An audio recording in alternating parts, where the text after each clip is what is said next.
कक्षा 12 की रसायन विज्ञान में आज हम लोग पढ़ेंगे शून्य कोटि की अभिक्रिया। ठीक है, हम लोग शून्य कोटि की अभिक्रिया में इसका व्यंजक देखेंगे क्या होता है तथा इसकी अर्ध आयु काल कितनी होती है, वो भी हम आज इस वीडियो में पढ़ेंगे। ठीक है, तो चलिए मैंने शून्य कोटि की अभिक्रिया की परिभाषा लिखा है, परिभाषा को समझते हैं। यहाँ पर लिखा गया है कि वह अभिक्रिया जिसकी दर अभिकारकों की सांद्रता पर निर्भर नहीं करती है शून्य कोटि की अभिक्रिया कहलाती है।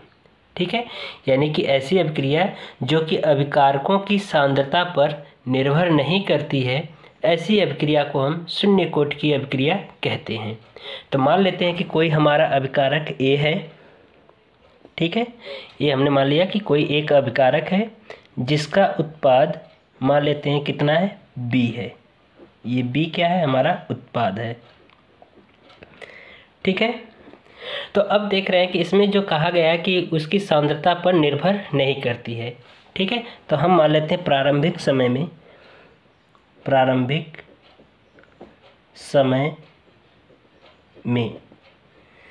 तो प्रारंभिक समय कितना मान लेते हैं, t बराबर 0।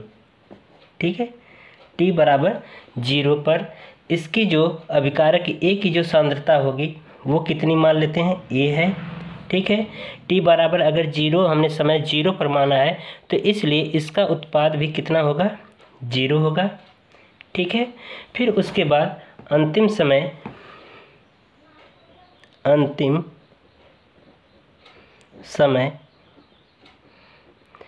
समय का मतलब कि मान लेते कि जो समय हमारा वो कितना हो, t पर प्रारंभ हो गया हो, यानी कि जो समय है वो कितनी मान लेते t सेकेंड पर अभिक्रिया क्या हो गई, प्रारंभ हो गई। तो उस समय इस अभिक्रिया में यानी कि जो ये सांद्रता है इसके द्वारा जो उत्पाद प्राप्त होगा वो मान लेते हैं कितना, x है। ठीक है, तो अब हमारा कितना अभिकारक बचा है, यानी कि ये, तो इसी में से देख रहे हो कि ये जो सांद्रता है इसी के द्वारा बना है ये अभिकारक x, तो यानी कि इसी में से कमी हुई है, तो यानी कि इसका मतलब ये हुआ कि इसको हम लिख सकते हैं a माइनस x। ठीक है, यानी कि अभी कितनी सांद्रता का मान बचा है, तो उस सांद्रता a सांद्रता में से हमारा x उत्पाद प्राप्त हुआ है, तो हम क्या करेंगे, a में से x को घटा देंगे तो अभी बचा हुआ अभिकारक प्राप्त हो जाएगा, तो यानी कि a माइनस x लिख सकते हैं।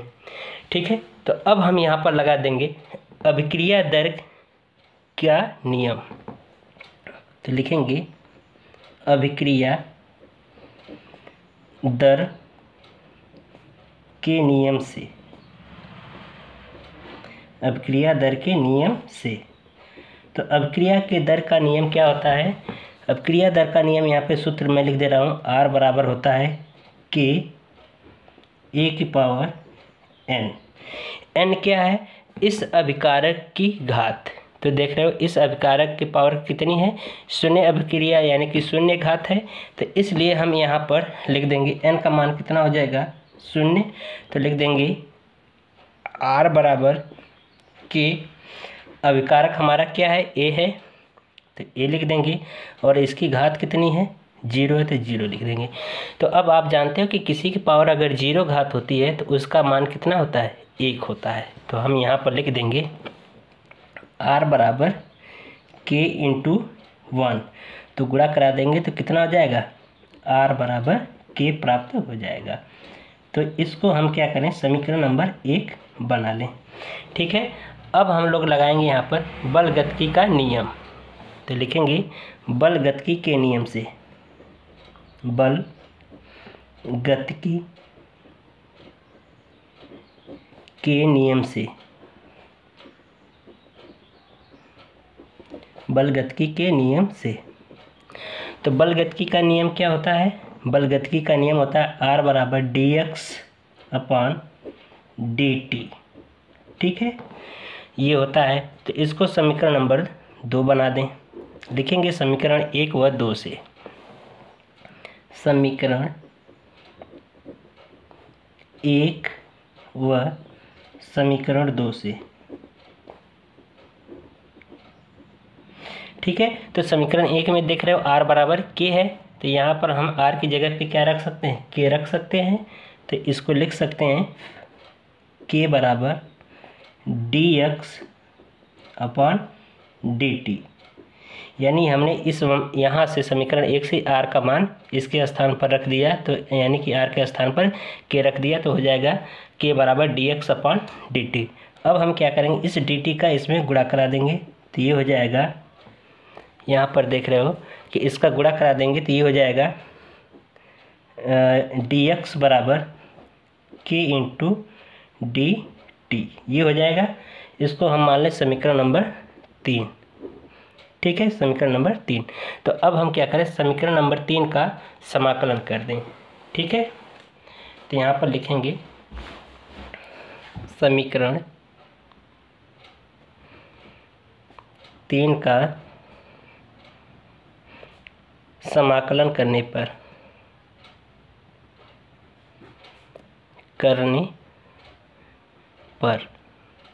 तो समीकरण 3 का हम समाकलन कर देंगे तो ये हो जाएगा। तो यहाँ पर हम क्या करें, इसका समाकलन का चिन्ह लगा देंगे, तो ये हो जाएगा समाकलन का चिन्ह dx बराबर ये हो जाएगा। तो यहाँ पर देख रहे हो कि यहाँ पर देख रहे हो कि क्या है, कांस्टेंट वैल्यू है, तो इसलिए इसका समाकलन नहीं होगा। तो इसलिए इसको हम क्या करेंगे, बाहर रखेंगे समाकलन के चिन्ह से। तो इसलिए इसको हम यहाँ पर लिख सकते हैं कि समाकलन का चिन्ह dt, ठीक है। तो अब हम इसका जब समाकलन कर देंगे तो dx का समाकलन x होता है, ठीक है, और k का k ही रहेगा, dt का t हो जाएगा, ठीक है। तो ये हमें प्राप्त हो जाएगा। तो इसको हम, और यहाँ पर जब समाकलन कर देते हैं तो एक कांस्टेंट जोड़ देते हैं, वो क्या जोड़ देते हैं, c जोड़ देते हैं। तो हम इसको अब समीकरण नंबर 4 बना दें, ठीक है, समीकरण नंबर 4। तो अब हम यहाँ पर देखेंगे प्रारंभिक समय में, ठीक है, प्रारंभिक समय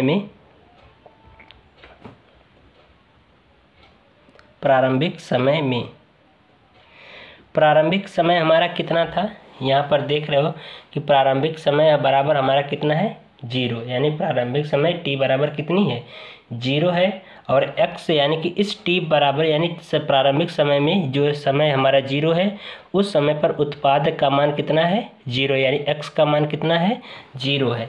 तो हम यहाँ पर लिख देंगे प्रारंभिक समय में, ठीक है।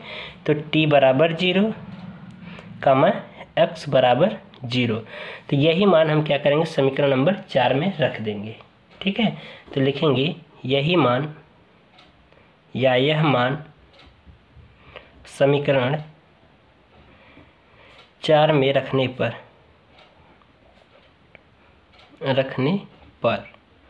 तो 4 में रख दीजिए। तो देख रहे हो कि x की जगह पे 0 रखेंगे, 0 बराबर, अब देख रहे हो k और t की जगह पे 0, यानी k गुणे 0 प्लस c, तो गुणा कराएंगे तो ये 0 हो जाएगा। तो यानी कि ये मान हमें प्राप्त हो जाएगा c बराबर 0, ठीक है। तो ये हमारा मान प्राप्त हो गया c बराबर 0, ठीक है। तो अब यह मान हम क्या करेंगे, समीकरण नंबर 4 में रख देंगे, ठीक है। तो यहाँ पर रख दीजिए, तो ये हो जाएगा हमारा, इसमें रखेंगे x बराबर k इंटू टी प्लस सी का मान देख रहे हो 0 है, 0 रख देंगे।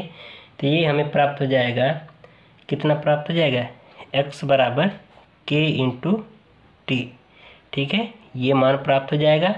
या अगर हमें इसको अभिक्रिया की दर निकालने तो k बराबर, यानी k का मान निकालने तो ये हो जाएगा k बराबर x अपॉन टी।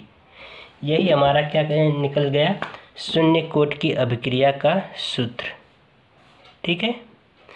अब हम बात करेंगे अर्ध आयु काल के लिए, ठीक है। तो अर्ध आयु काल के लिए यहाँ पे लिखेंगे अर्ध आयु काल,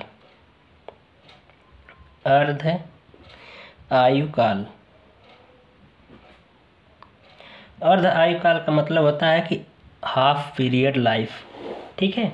तो यहाँ पर जो हमने समय माना था t, उसको हम मान लें कितना, t हाफ, यानी अर्ध आयु काल, ठीक है।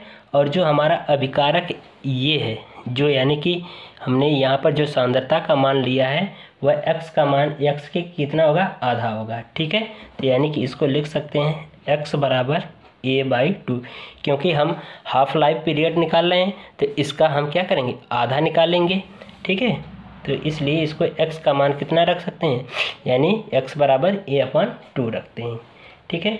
तो अब यहीं पर देख रहे हो कि इस यही मान क्या करिए यहाँ पर रख दीजिए, इस वाले सूत्र में रख दीजिए। तो हम यहाँ पर रखेंगे तो देख रहे हो कि यहाँ पर ये हो जाएगा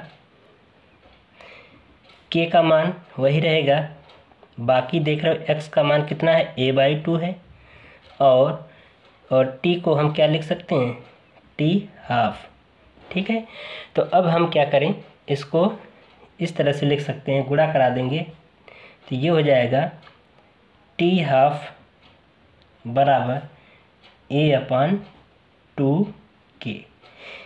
ये हमारा जो समीकरण प्राप्त होगा ये अर्ध आयुकाल के लिए प्राप्त होगा, ठीक है।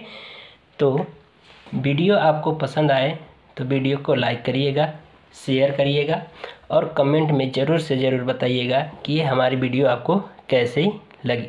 धन्यवाद।